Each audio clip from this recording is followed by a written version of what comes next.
En nuestra habitual reunión virtual ahora que reemplaza al foro de la ciudad, que era el almuerzo que hacíamos habitualmente hasta marzo, creo que el último fue en marzo de este año, y que tenía una tradición de más de 30 años. Hoy lo tenemos como invitado a Ignacio González García, Iñaki para los amigos, que además se asoció al club, de manera que es muy bienvenida esa decisión, Ignacio. Voy a hacer una brevísima presentación antes de señalar el tema del que va a hablar y cederle la palabra. Es o ha sido director y síndico titular del grupo del diario La Nación, de IDEA, del Banco de Galicia, de La Anónima y de Frigorífico Pampa Natural. Es miembro titular del directorio de PricewaterhouseCoopers y miembro del Observatorio Fiscal Federal. Ha sido profesor universitario de grado y posgrado en la UCA y en la Universidad Austral. En el Consejo Profesional de Ciencias Económicas fue director y autor de la Diplomatura Leonardo da Vinci, presidente de la Comisión de Auditoría y consejero electo, y fue tesorero del Comité Directivo en 1986. Hay alguien que tiene el micrófono prendido. Yo lo tengo prendido. No, pero alguien que hacía algún ruidito. Bueno, y finalmente es miembro asesor del CARI. Tuvo una misión importante, invitado por su carácter de miembro asesor del CARI en Londres en octubre del 98, cuando Menem fue a Londres para la reconstrucción de las relaciones exteriores con Inglaterra.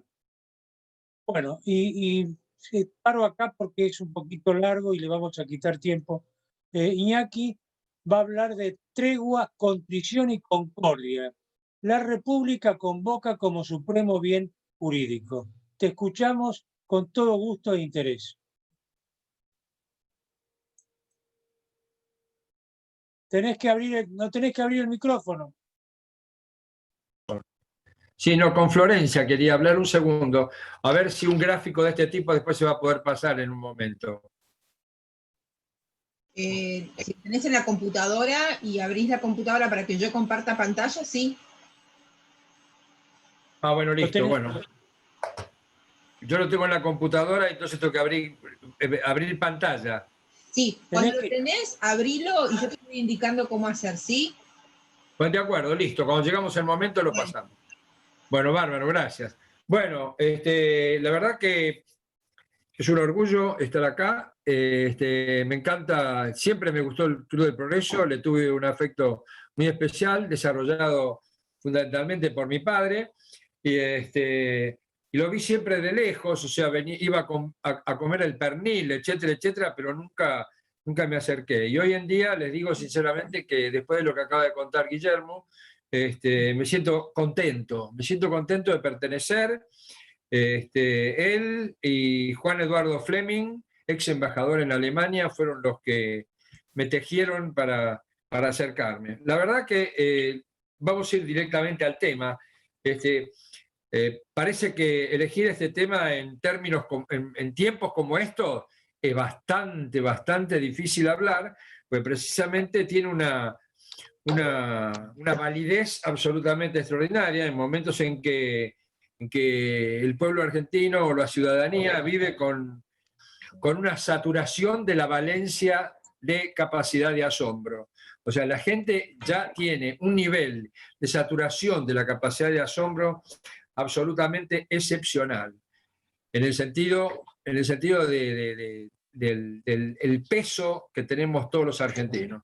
Y una de las cosas que yo quiero empezar por el final, quiero decirles a dónde vamos a llegar. Yo creo que como estamos en estas circunstancias, es imprescindible que todas las entidades civiles, de este tipo, IDEA, el CARI, etcétera, etcétera, se reúnan para proteger la República y todos sus métodos, y creo que cada día la cosa está más dificultosa, o sea que creo que realmente que esto es una temática que nos viene preocupando siempre y que como, para decir, les digo, les voy a mostrar algo, para decir, esto fue escrito en, dice, La construcción de capital social en la Argentina, un cuaderno de idea que está escrito en el 2000, y ya hablaba con un título que decía, La construcción de capital social en la Argentina, cuando los tiempos se agotan. O sea, esto viene del año 2000. Yo creo que el otro día hablaba con mi compañero de toda la vida, con Juan Carlos de Pablo, y me decía que ya el empezar a acordar tiene un nivel de imperativo tan absoluto que ya más que un grito de empezar a acordar es a los botes. O sea, la realidad es que no hay listado que quepa contemplando todas las circunstancias que día a día caen como si fueran fichas de un taxi, provocando mayor preocupación en todo. Yo creo que no tenemos que tener ni temor ni terror, pero sí tenemos que tener un alto nivel de inclinación para trabajar en todo esto. A mí me tocó participar en algo que fue en IDEA, nos tocó participar este año, yo era director, ahora soy síndico, nos tocó trabajar en el proyecto Seamos Uno. El proyecto Seamos Uno le tomaron la temperatura a las circunstancias de la población argentina y se dieron cuenta que había 1 millón de personas que necesitaban cajas de comida inmediatamente, o sea que estaban en una situación absolutamente de indigencia. Esto fue dirigido por Gastón Remy, que era presidente de IDEA en ese entonces, y por el padre Sarázaga. Y cuando parecía que iba a ser dificilísimo lograrlo, se instituyó toda una logística y se llegó a llevar adelante este proyecto, pero este Seamos Uno, es decir, que en estos momentos llegó al 1 millón de cajas, para lo cual hubo que trabajar muchísimo, y para llegar con las cajas hasta lo que se llama la última milla, o sea, darle prácticamente a los individuos, pasar toda yo diría, las controles burocráticos que tienen en el medio muchas de estas actividades, y bueno, realmente fue un problema gravísimo, pero al final se llegó. Pero en este momento estamos en una situación donde nuevamente vamos a tener que tener algo similar. Y yo creo que el marchar solamente no nos alcanza. En estos momentos es buena la actitud, absolutamente excepcional. Acá hemos visto, yo me traté de estar presente en las anteriores presentaciones del Club del Progreso, que realmente está haciendo una tarea absolutamente excepcional desde el punto de vista, es una lección de civismo. Me tomé el compromiso de verlo a Federico Pinedo, lo vi ¿cómo se llama? A Ricardo Hipólito López Murphy, lo vi también a Pablo, al abogado, bueno, a Pablo Lanuse, etcétera, y realmente vi una coincidencia excepcional. Federico Pinedo, que es un tipo tranquilo, que no es un tipo de adjetivar cosas de una manera extraordinaria, etcétera, etcétera, y dijo, estamos ante una circunstancia que es realmente nunca vista y que en ese entonces ya presupuestó los 3.700, los 3.800, los 3.800.000 individuos que se han quedado sin trabajo, o sea, puertos de trabajo.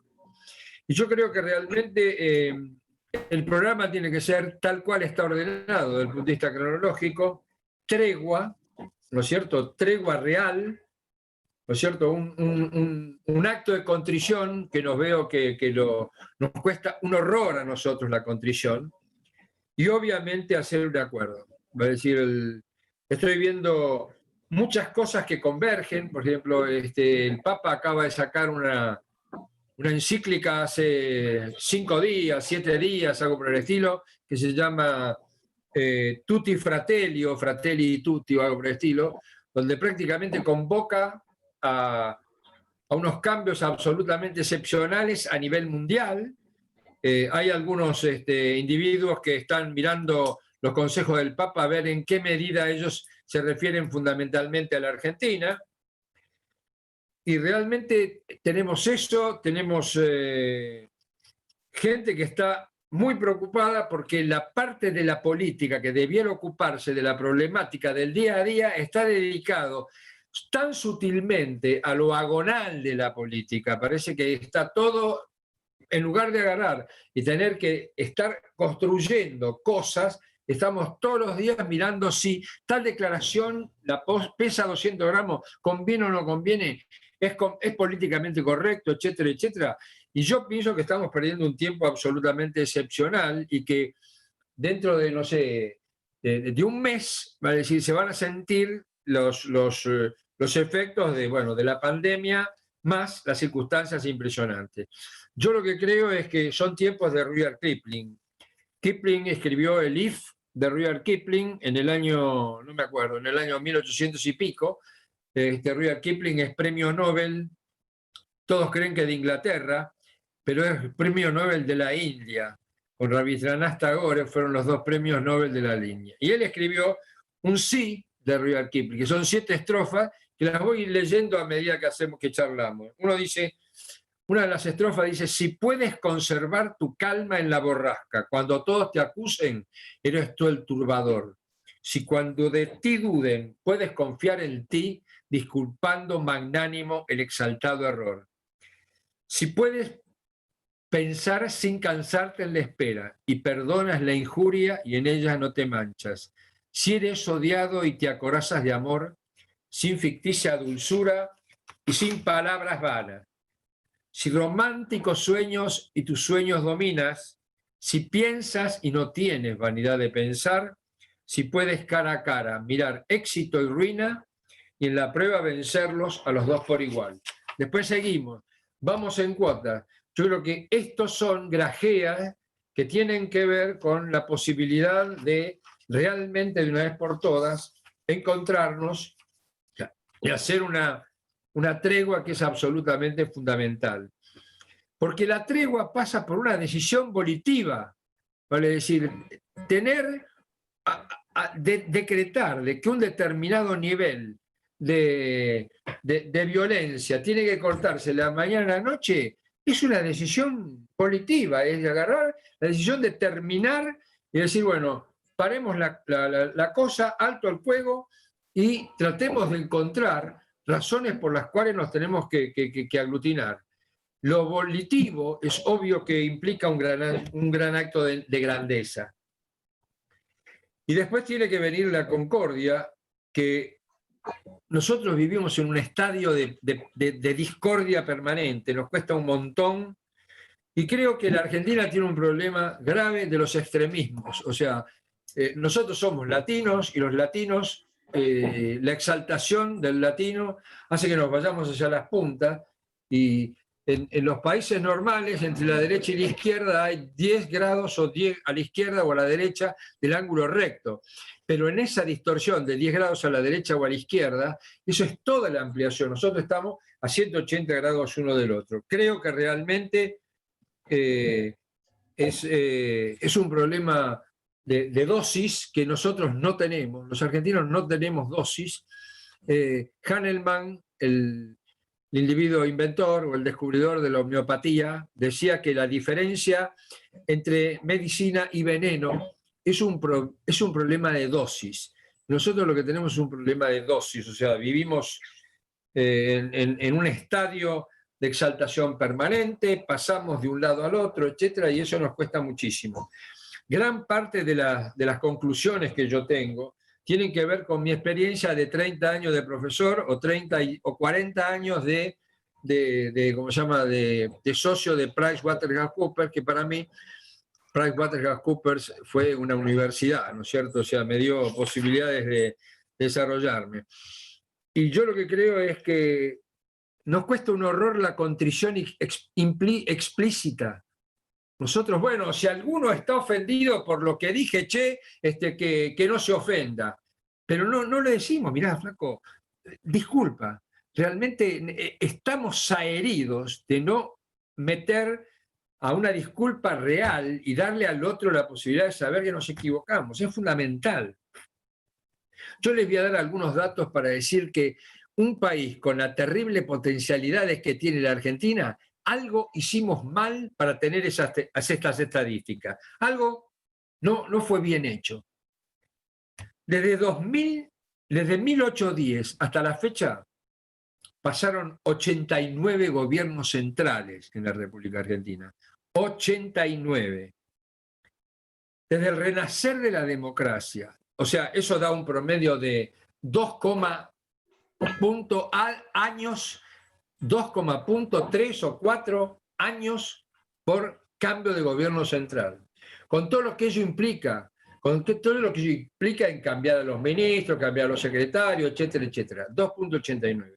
Desde el renacer de la democracia con Raúl Ricardo Alfonsín, que realmente es un tipo que tuvo un coraje absolutamente excepcional y que realmente yo lo venero porque tuvo el coraje absoluto de decirnos la casa está en orden cuando a 60 kilómetros tenía las tropas de Alaiz que todavía no habían depuesto su actitud. O sea, Raúl Ricardo Alfonsín es un prócer a quien le debemos millones de cosas por su coraje para cambiar y saltar a la democracia. Pero desde el 1983 hasta ahora tuvimos 12 presidentes. 12 presidentes.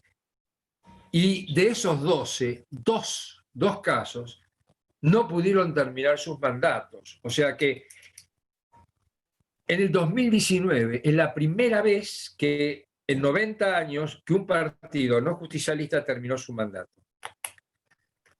Otros indicadores. Tenemos 72 senadores, 300 diputados, 1.199 legisladores provinciales, lo que hace un total de 1.600 individuos. Intendentes, 1.100, 8.488 concejales, 16.600 casos totales.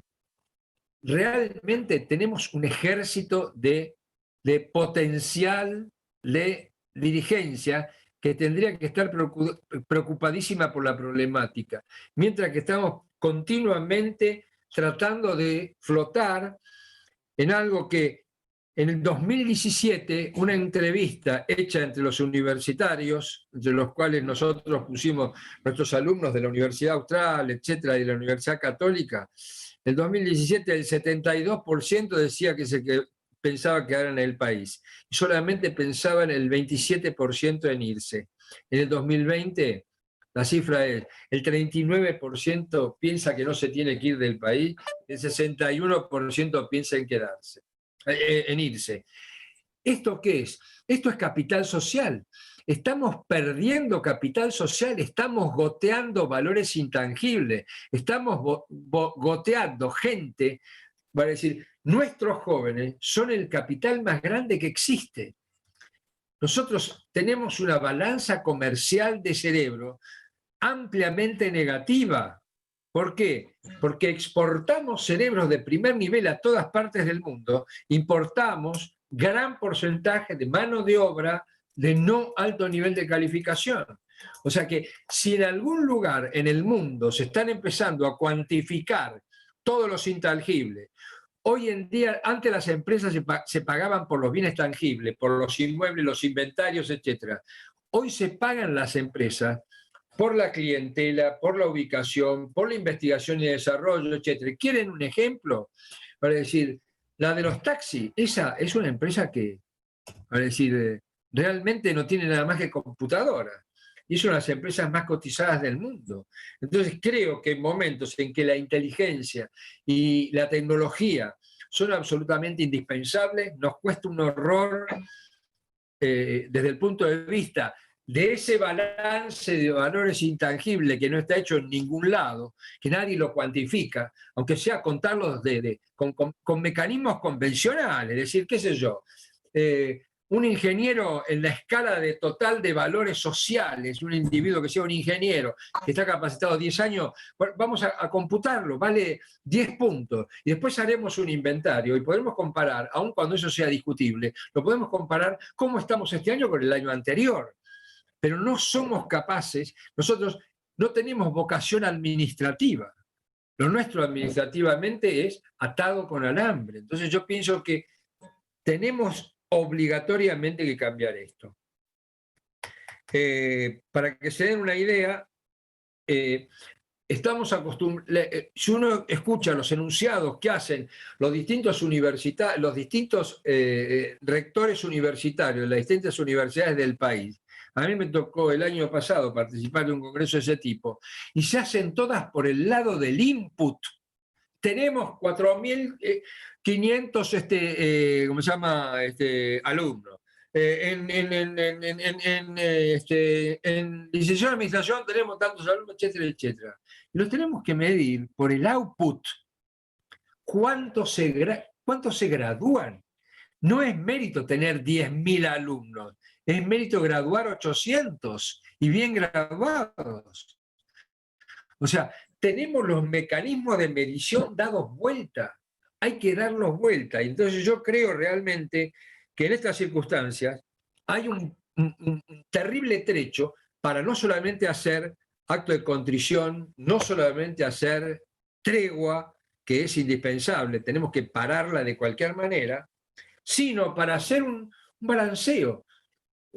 En el Club del Progreso tenemos muchos abogados. A mí me toca convivir muchísimo, muchos de mis grandes maestros fueron abogados.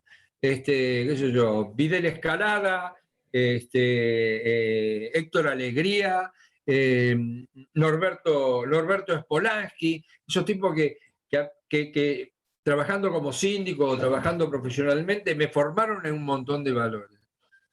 Y vi tipos como Norberto Spolansky que tenían una capacidad de síntesis absolutamente excepcional, pero porque la habían desarrollado en función de haber tenido objetivos claros con respecto a lo que tenía que hacer. Caso típico. Cuando salió la ley penal tributaria, Norberto Spolansky vino al Consejo Profesional con 3 tarjetas, una roja, una verde y una amarilla. Estaban los salones del Consejo Profesional reventaban de gente, todo el mundo haciéndole preguntas, etcétera, etcétera.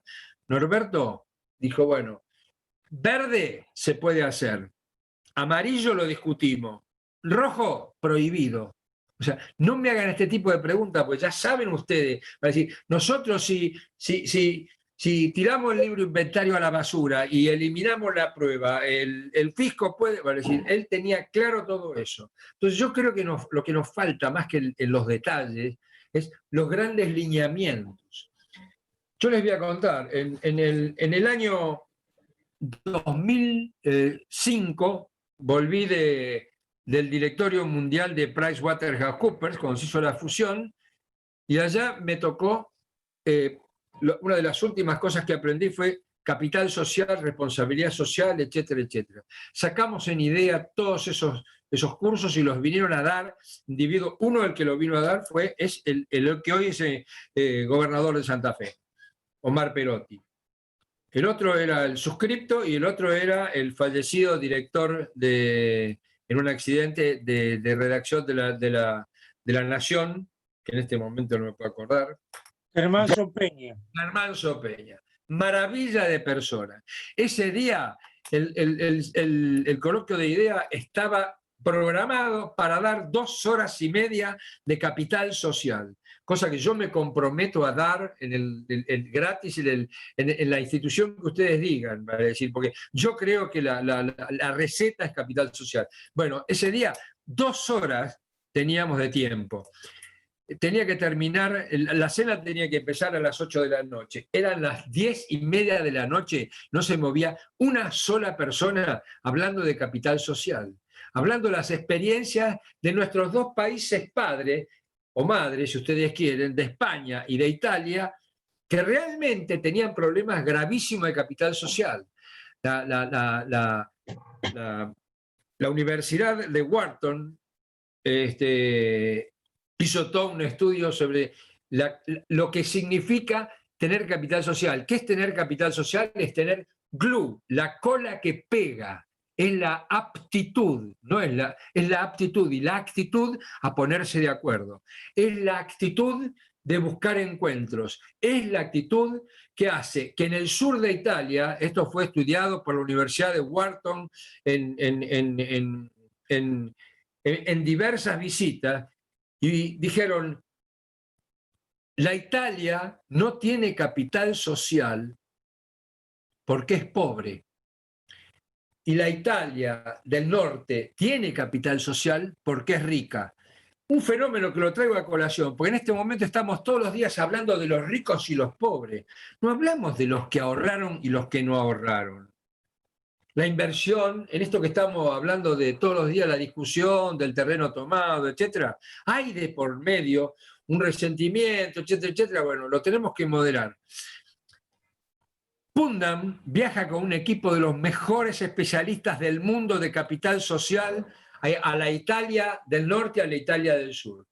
¿Qué encuentra en la Italia del sur? Encuentra tenores, individuos, poca capacidad para hacer aglutinamiento, poca asociatividad, desconfianza total. Individuos que para hacer un contrato de alquiler, el contrato de alquiler tenía 400 hojas. No encuentra orquestas, no encuentra armonía. Suben a Italia del sur y encuentran armonía. Encuentran que la confianza, la glue, lo que pega, el creer en el otro, el tener satisfecha la expectativa de confianza a través de creer que el otro se va a comportar de la manera que uno presupuesta. O sea, uno está, vale decir, la confianza está lesionada porque estamos actuando de una manera que el individuo emisor cambia la manera, cambia la radio, cambia la manera de comunicarse, cambia el sentido del compromiso. Todo esto fue estudiado por Putnam y después de hacer una larga investigación y darse cuenta que con un contrato de alquiler, como la gente confiaba, tenía una hojita y media, que había armonía, que la armonía al primer violín se le podía delegar la conducción de la orquesta con total simpleza, porque sabía que no tenía un ego que iba a tratar de dominar sobre el resto de los instrumentos. Y encontró todas esas componentes y un montón de asociatividades que crearon esa extraordinaria Italia del Norte. Cuando volvieron, se reunieron en Estados Unidos, en Wharton School, todos estudiando este fenómeno que es típico de la Argentina de ahora. Estudiaron todos estos conjuntos y en lugar de decir las hipótesis que decían la Italia no tiene capital social porque es pobre y viceversa con que era rica la Italia del Norte, tacharon todo eso y dijeron la Italia del Sur es pobre porque no tiene capital social. La Italia del Norte es rica porque tiene capital social. Todos esos intangibles, hoy en día, todo el mecanismo de las empresas que tienen generados por intangibles, se han transformado en individuos que hoy día están valuando empresas a través de la existencia o no de capital social.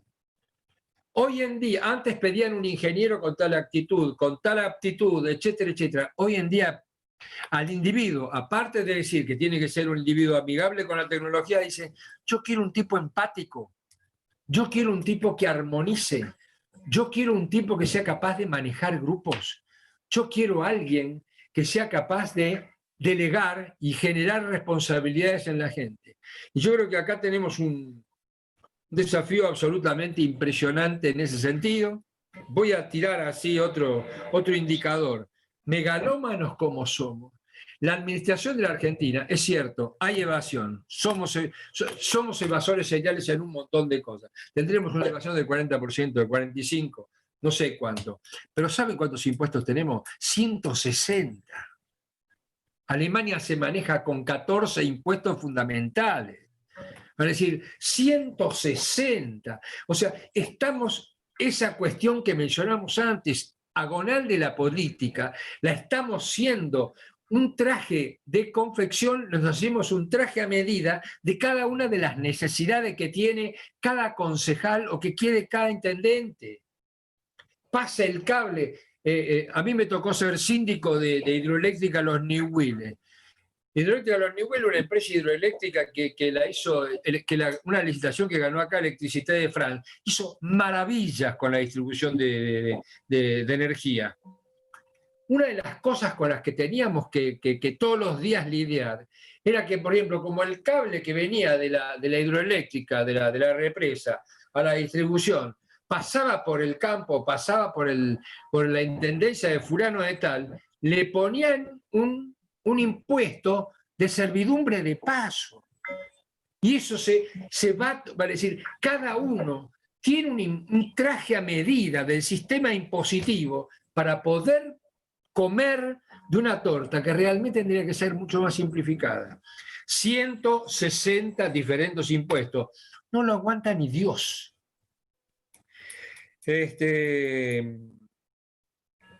Después les voy a decir que nuestros queridos universitarios,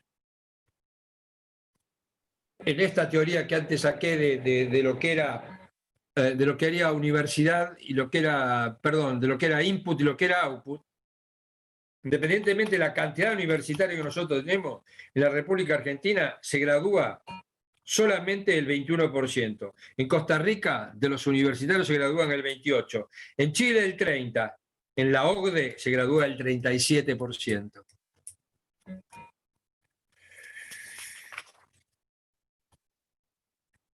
Entonces, creo que hay experiencias absolutamente excepcionales.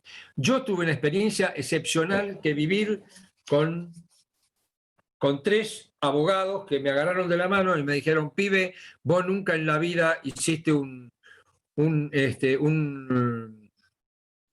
pericia única de parte para el Estado Nacional, y me agarraron Alegría, Vidal Escalada y Félix, siempre me falta uno, el cordobés, que lo tengo en algún lado, genio total, bueno, ahora me va a salir.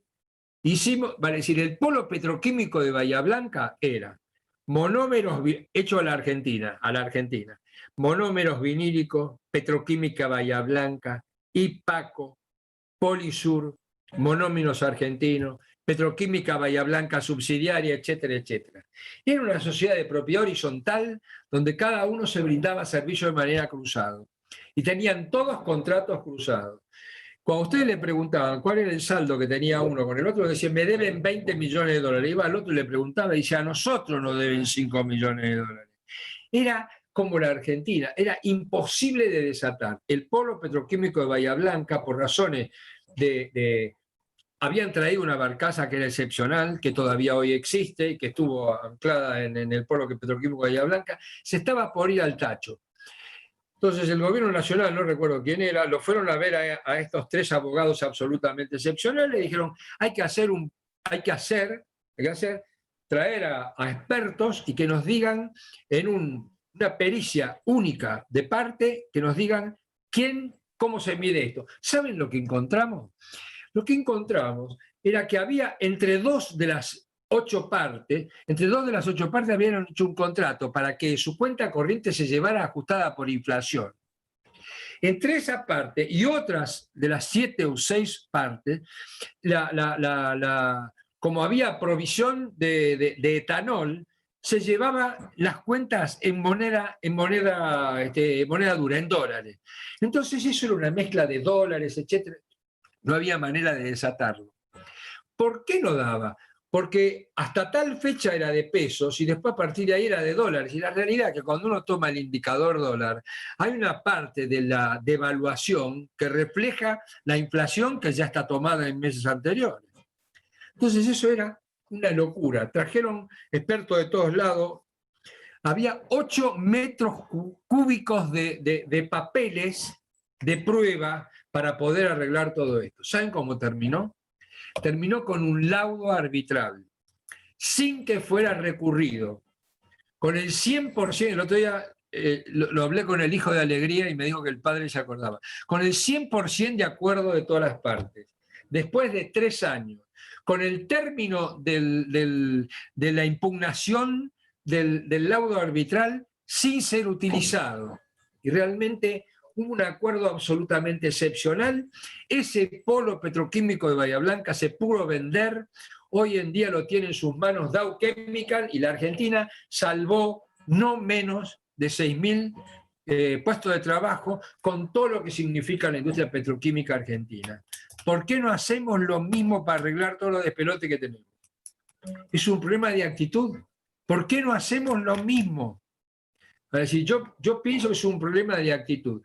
Yo les digo, le quiero contar dos experiencias más lindas. Le quiero contar, cuando trajimos lo del capital social, el Francisco Goris, que lamentablemente se murió la semana pasada, era el general del ejército, maravillosa persona, que era el encargado de capacitación en el ejército. ¿Cómo lo conocí yo a él? Yo lo conocí porque yo era bastante parecido a Filmenich, cuando tenía 30 y pico de años, etcétera, etcétera. Bueno, a mí el día del asalto de Montechingolo, yo iba a trabajar era síndico de Firestone, iba a trabajar a Firestone por el estudio de cosas, y me agarraron el 23 de diciembre de ese día. Ya me habían agarrado varias veces, ¿no? Es decir, pero ese día aparentemente, bueno, ese día había 1.000 personas del ERP en Montechingolo. Los tanques subían y bajaban por Firestone, por Lavallol, por todos los lugares. Me agarró un tipo y me dijo, vos adentro de un camión de cosas, me tuvieron 24 horas con una ametralladora mirando las hormigas que pasaban por adelante mío. Cuando volví, me soltaron. Entonces fui a ver a un tipo del ejército, y el tipo a quien fui a ver del ejército fue Francisco Goris, que en ese entonces era capitán, no, por el estilo. Y cuando yo traje lo de Capital Social Argentina, me dijo, tenés que venir a enseñar eso en Campo de Mayo. Fuimos a enseñar, era un desafío muy grande, era como convencer a los holandeses, venderle tulipanes a los holandeses. Era muy difícil hablar de capital social para individuos educados en códigos rígidos como son el ejército. Sin embargo, se ablandaron. Empezaron a hacer equipos, ellos se manejaban generalmente por los códigos de la cantidad de ravioles que tenían en el hombro. Sin embargo, todo eso cambió. ¿Y por qué? Porque adoptamos algo que después se estrenó en el Regimiento de Granaderos a Caballo, que tenía que ver con una de las decisiones que tomó el Regimiento de Granaderos a Caballo, fue que nunca el Regimiento de Granaderos a Caballo, el general San Martín, iba a participar en la represión de la guerrilla. Nunca. Y eso lo preservaron de todos lados para que nunca tuvieran las manos manchadas el Regimiento de Granaderos a Caballo. Ese tipo de cosas son los intangibles que hay que tener guardado de por vida.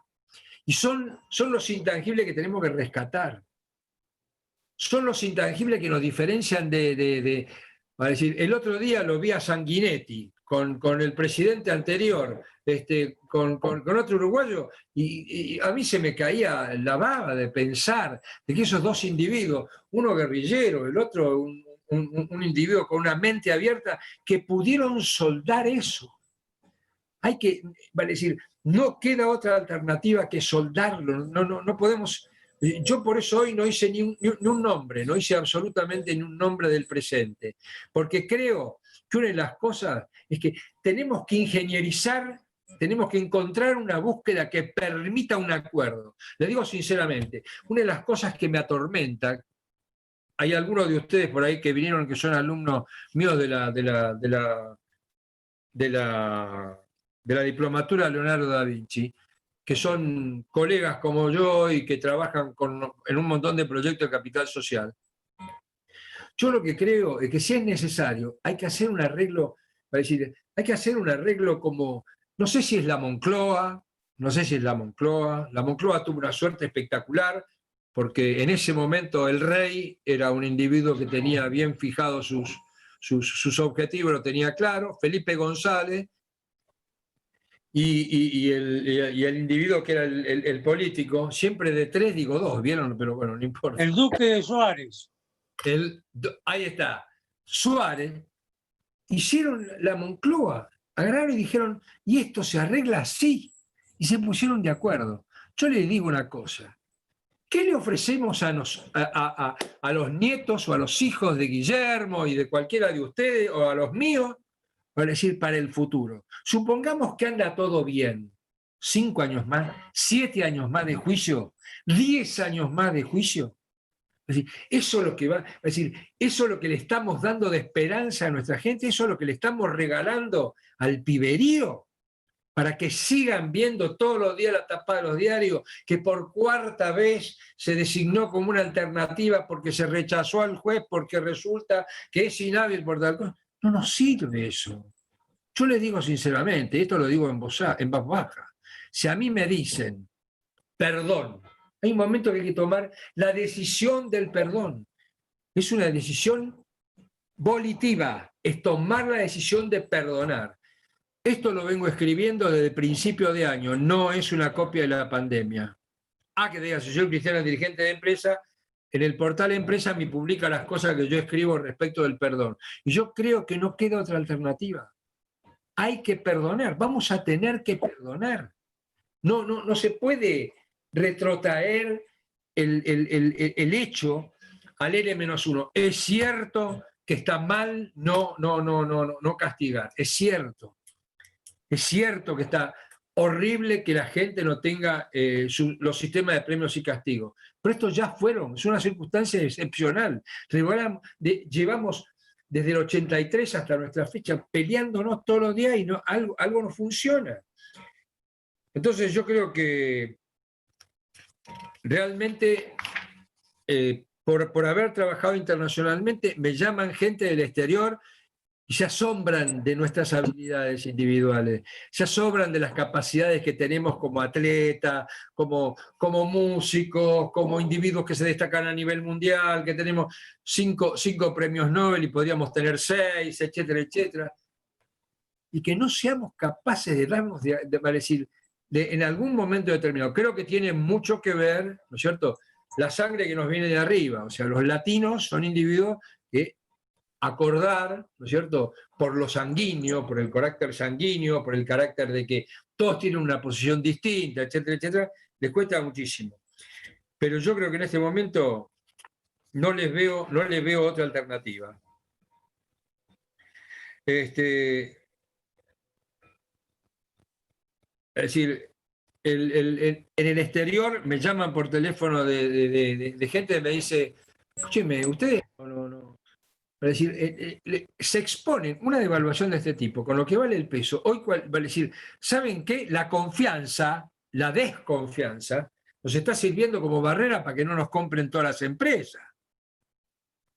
Porque si tuvieran confianza de que nosotros vamos a cumplir, etcétera, o que no vamos a cumplir, o que vamos yo diría, a sufrir un proceso de emancipación de determinado tipo de locura y vamos a portarnos bien, con monedas nos compran todas las empresas, con monedas. El Banco de Galicia, cuando hizo su última emisión monetaria de acciones en los Estados Unidos, valía 9.000 millones de dólares. Hoy me fijé, ¿sabe cuánto vale? Hoy creo que vale 1.200 millones de dólares. Valía 9.000. La diferencia, ¿saben lo que es? La desvalorización extraordinaria, no es solamente Y la realidad es que una de las búsquedas que tenemos que buscar también en esta búsqueda es, vivimos económicamente exiliados, pero ¿somos todos culpables? No, vivimos económicamente exiliados, pero no tenemos dónde agarrarnos. Es decir, en la época de nuestros abuelos y nuestros padres era el ladrillo, después se acabó el ladrillo y andate al dólar. Pero la realidad es que mucha gente, entre ellos los que me educaron, yo he tenido portafolios en el exterior, pero siempre de bonos argentinos.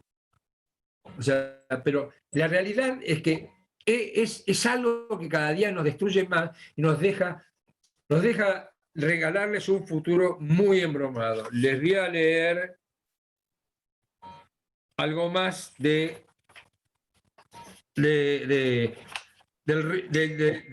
Rudyard Kipling. Dice, muy aplicable, dice, si malvados falsean, tus conceptos más justos y sufres esa carga con serena humildad, o si ves destruido cuanto tú edificaste y de nuevo comienzas tu torre a levantar. Si medida riqueza o gigante fortuna, a cara o cruz te juegas, de un golpe y sin temor, y la pierdes, impávido, retornando al principio, sin inútiles quejas ni cobarde clamor. Y acá viene el argentinazo que yo estoy pidiendo. Si corazón y nervios y músculos y empeño pones solo al servicio del supremo ideal y soportas ya la prueba, ya sin clara esperanza, dando ejemplo de terca y ardiente voluntad. Vamos a dejar las demás para el futuro. Quiero mostrarle uno de los problemas graves que tenemos en la Argentina. ¿Cómo hago, mi querida Florencia, para que vos pases esto? ¿Usted lo tiene en la compu?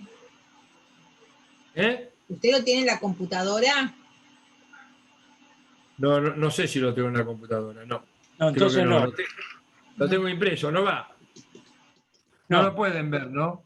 No. Bueno, se los voy a pasar para que después algún día se lo pasamos a todos. El que lo quiere me lo pide por mail y listo. Se lo piden por mail, porque ella tiene un escrito de toda la charla. Ese tampoco se lo mandamos, ¿no? No. Bueno, listo. Por eso, el que quiere se lo vamos a mandar a ambos. Y listo. Se lo vamos a mandar a ambos, pero tiene que ver con algo que cuando se hizo acá el Congreso Mundial, el Congreso Argentino de la Educación, que participaron la Iglesia, esto, lo otro, a mí me mandaron por la UCA. Y yo me di cuenta al segundo día que era una discusión de ideología, católico, no católico, enseñamos matemática, instrucción cívica, sí, tal cosa, no, etc. Pero de pensamiento, de cómo hacíamos para arreglar la educación argentina, ni por... Entonces yo presenté con un grupo de gente de la UCA algo que era el proceso de enseñanza-aprendizaje. Y fue una radiografía tomada de diversos seminarios, de diversos cursos, de grado y de posgrado que daba la UCA. Y este proceso de enseñanza-aprendizaje, supongamos, es aplicable a cualquier tipo de enseñanza. Esto puede ser medicina, cerebros 1, estamos dando cerebro 1. Perdón que lo interrumpa. Acabo de mandar el archivo, todos lo tienen abajo en el chat, está el archivo que usted quería que vean todos. Si lo quieren abrir, lo pueden abrir. Lo pueden ver en el chat, lo pueden abrir. Sos una maravilla, Florencia. Ay, por Dios. Tanto. Pero ahí lo tienen y ya lo pueden... O sea, ahora entro en el chat y veo el aviso. Claro, todos están en el chat y tienen ahí un PDF que es el grafiquito que usted mostró recién. ¿Está bien? Bueno, está bien, bueno, listo. Ese grafiquito llega a la conclusión de que la interacción entre enseñanza, aprendizaje, profesor, alumno, intercambian ideas, etcétera, etcétera.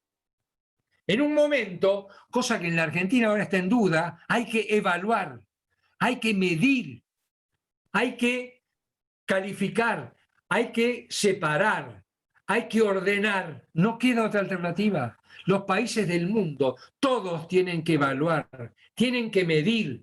Es decir, para que ustedes se den una idea, Pescarmona, cuando tenía en su producción en Mendoza, producía turbinas de alto nivel, uno de los 3 productores más importantes del mundo. El nivel de precisión que tenía que tener la turbina girando sobre el nivel del piso, tenía que entrar una hoja justito entre la turbina y el piso. Micrones de micrones, era el nivel de exactitud que tenía que tener la cosa. Y nosotros no, medir, no, masomenómetro. Nosotros, para decir, la tecnología nueva, hay que evaluar, hay que medir, hay que controlar, hay que comparar, hay que tener números, indicadores absolutamente de todos para poder competir a nivel mundial. Entonces, viene en la universidad, viene el proceso de evaluación. Hay un rombo así de decisión, por acá salen los que saben, por acá salen los que no aprobaron. Pero los que saben, vale decir, como aprobaron, como cumplieron con los criterios de medición para los cuales fueron expuestos, van a insertarse en cerebro 2, porque incorporaron cerebro 1. ¿Qué ocurre de acuerdo con la mentalidad de todo el profesorado y de los alumnos, etcétera, etcétera? Si no sabe, tendría que ir a insertarse nuevamente, pero en cerebros 1, si no sabe. Porque yo no le pondría cerebro de un hijo mío o de un nieto a un individuo que cuando resulta que tenía que dar cerebros 1 se la dieron por aprobada porque estaba enfermo, o porque tuvo la madre grave, o porque tuvo que viajar por trabajo. Entonces, ¿eso qué? Insertamos adentro del proceso de enseñanza y aprendizaje 2 salidas, una que sí o que no, pero no es que tiene que insertarse nuevamente, no sabe, pero es con justa causa o sin justa causa. Es con justa causa, o sea, se enfermó, no pudo venir, se le murió el padre, hubo huelga de trenes y no llegaba, etcétera, etcétera, o sin justa causa. Si es sin justa causa, en general, el profesorado dice, bueno, no, es un vago, nunca vino, insultó a los ayudantes de trabajo práctico, etcétera, etcétera, que vaya y la da de nuevo. Pero el no saber con justa causa está generalizado en todos los posgrados de la República Argentina. No puede ser, porque hoy en día, ¿vale? Si pensamos que el posgrado es de Derecho o es de, qué sé yo, de Administración, entonces mucho daño no puede hacer. Pero cuando el tipo es un físico, es un químico, es un bioquímico, o es un ingeniero industrial, o es un ingeniero que da física cuántica, en eso no te podés equivocar. No hay perdón para eso. No hay no saber con justa causa. O sea, el no saber con justa causa es precisamente cavar la fosa del país. Eso lo tenemos que meter en la cabeza. Entonces, no equivale, es una estafa, es un subsidio, y eso es lo que provoca falta de confianza. Creo que esto del saber también se aplica, ¿saben qué? A las evaluaciones que se hacen de los individuos en las empresas.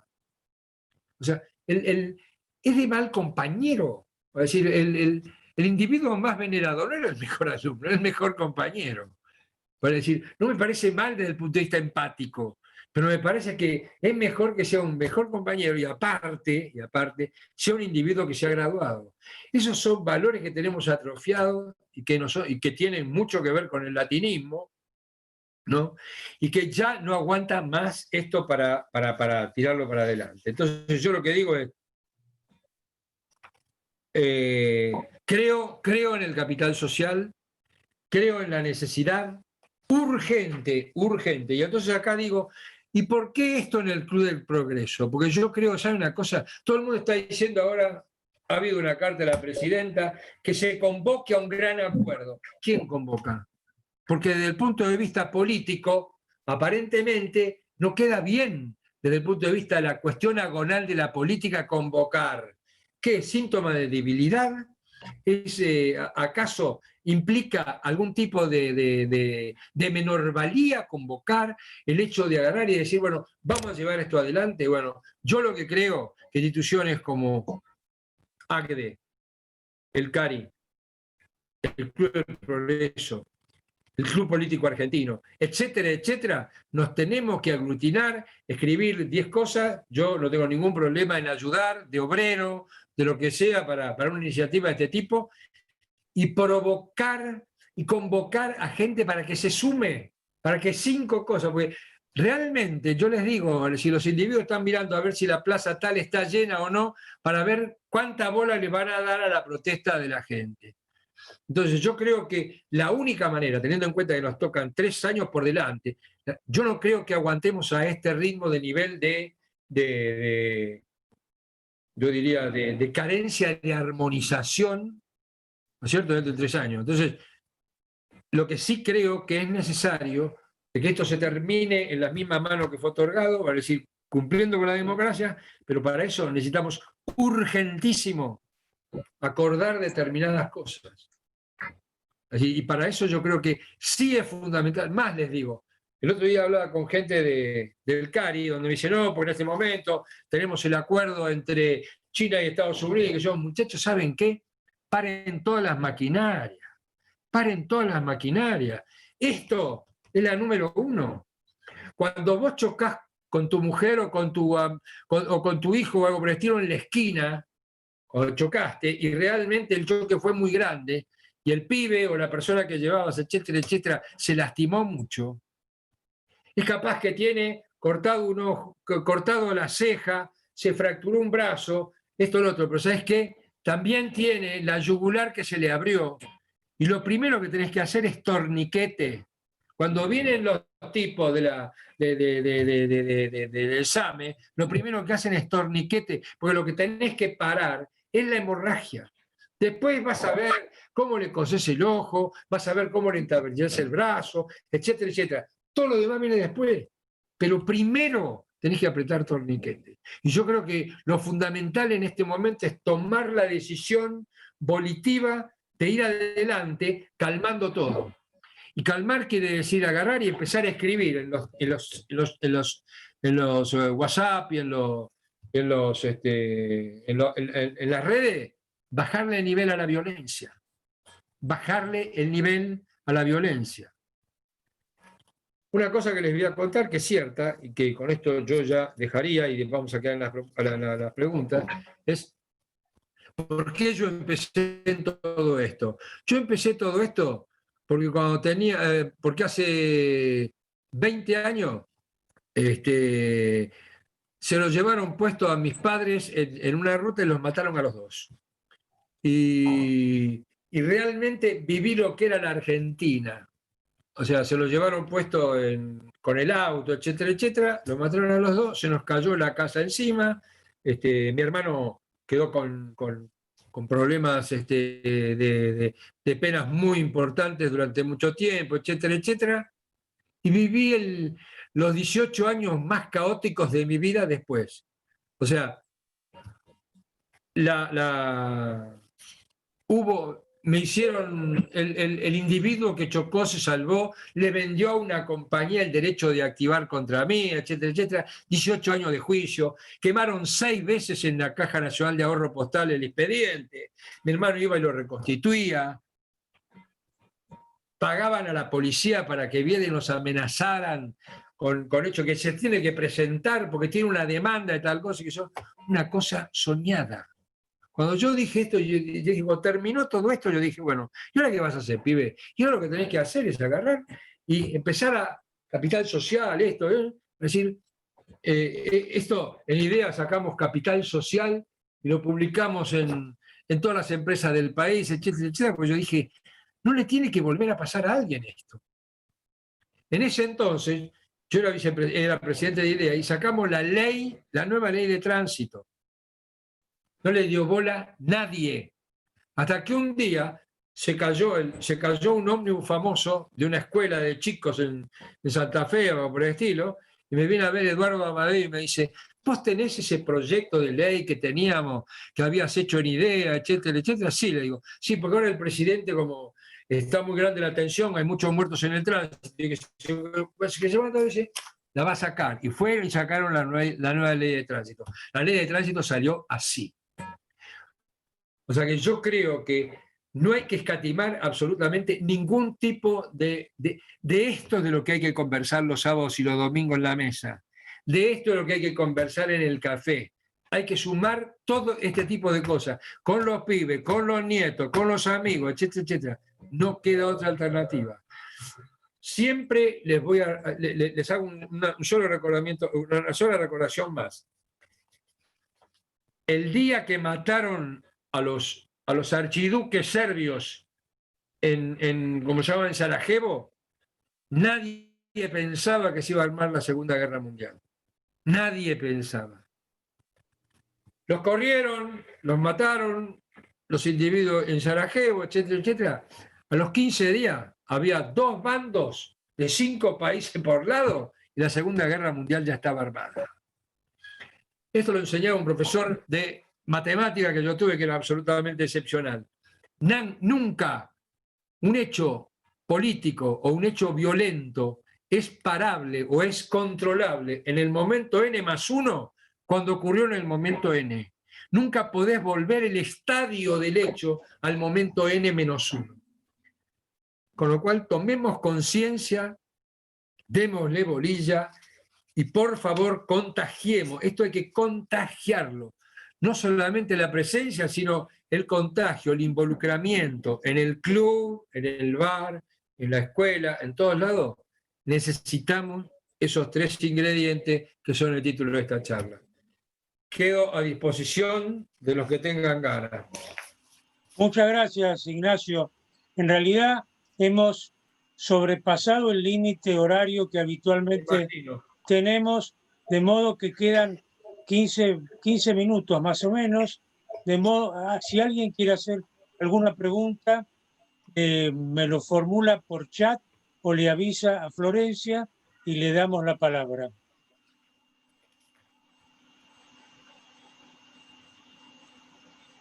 Yo tengo de Raúl Bard, que es un distinguido socio del club que vive en Entre Ríos, el siguiente comentario que voy a leer porque me parece interesante.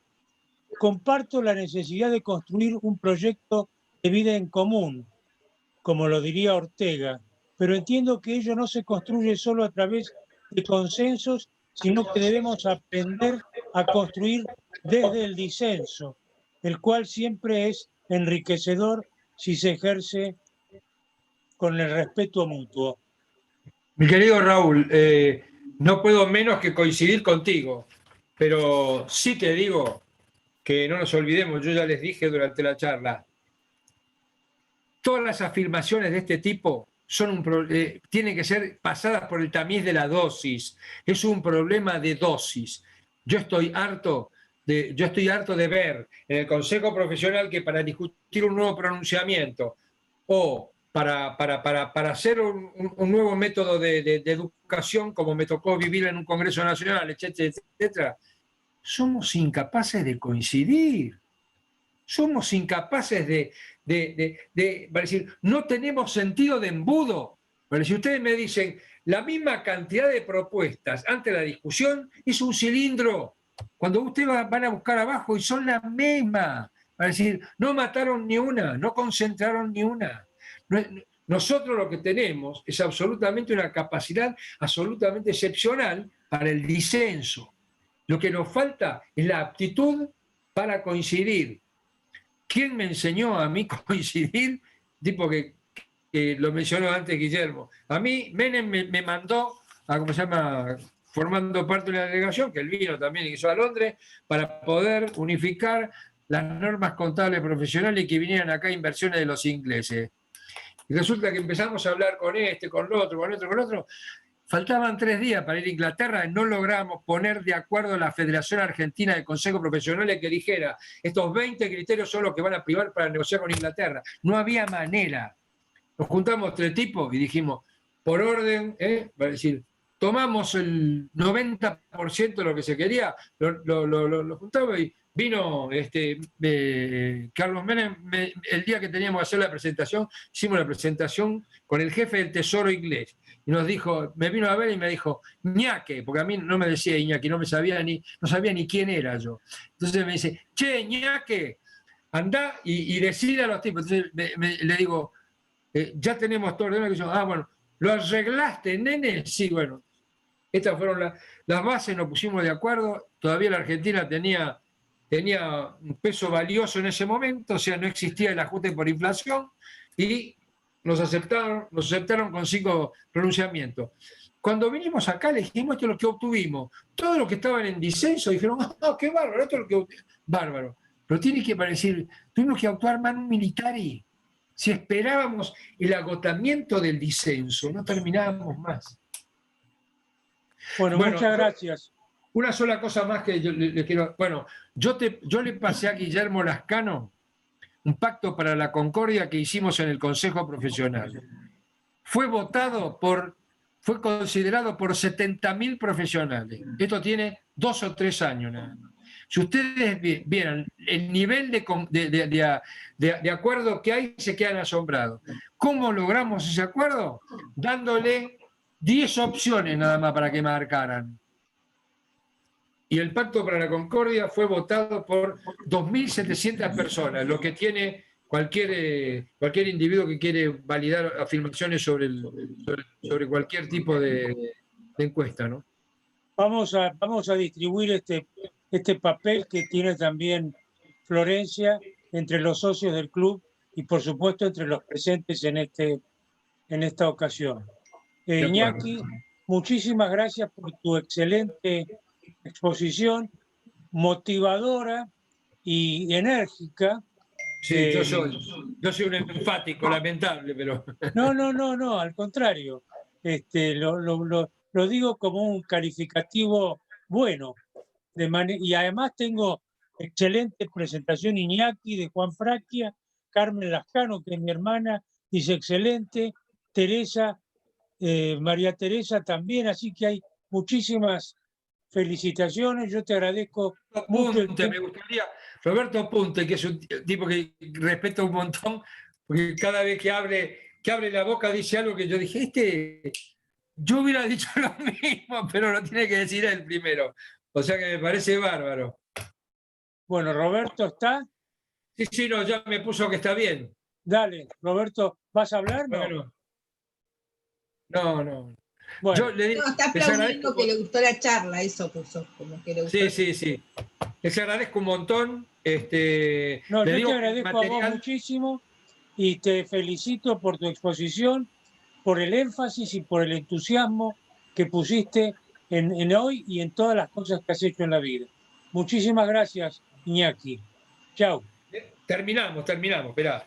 Terminamos la última estrofa del Rudyard Kipling. Dice: si corazón y nervios y músculos y empeño pones solo al servicio del supremo ideal y soportas la prueba ya sin clara esperanza, dando ejemplo de terca y ardiente voluntad. Y mirá que sí, si pulsas muchedumbres y conservas intacta tu virtud, si ni reyes destruyen tu altivez, si no pueden herirte amigos ni enemigos, si mesurado eres de todos un sostén. Hijo, si tú puedes llenar el minuto implacable con el valor auténtico de 60 segundos, es que eres un hombre totalmente hijo mío y tuya ya la tierra, tuyo ya todo el mundo. Esa era la convicción que tenía Rudyard Kipling. Muchas gracias. Hasta la próxima. Gracias a ustedes. Gracias a ustedes. Los esperamos mañana. Mañana tenemos otro muy interesante Zoom. Gracias. Chao. Hasta luego, Iñaki. Gracias.